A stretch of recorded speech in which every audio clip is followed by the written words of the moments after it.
Good morning. এই যে আজ পজি ট্রেনিং যাতে উনাইলে তো ব্যাটারি রিক্সা নয় কারণে দাদাই ছাড়তে যাচ্ছে।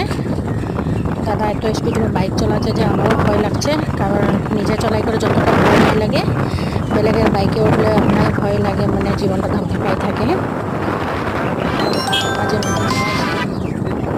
বাগান মাঝে মাঝে পার হতে লাগে, আমাদের ঘর সে বহুত দূর আসতে লাগে টাউন তক।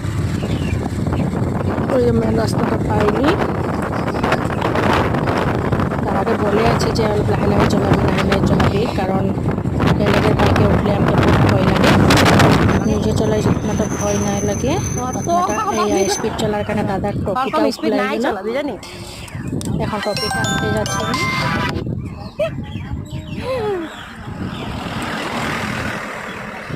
আর টপিক খোলাই গেল, এত স্পিডে বাইক চালাচ্ছে যে টপিটাই খোলাই গেল। ওখানে বলছি আজের কারণে বাই বাই।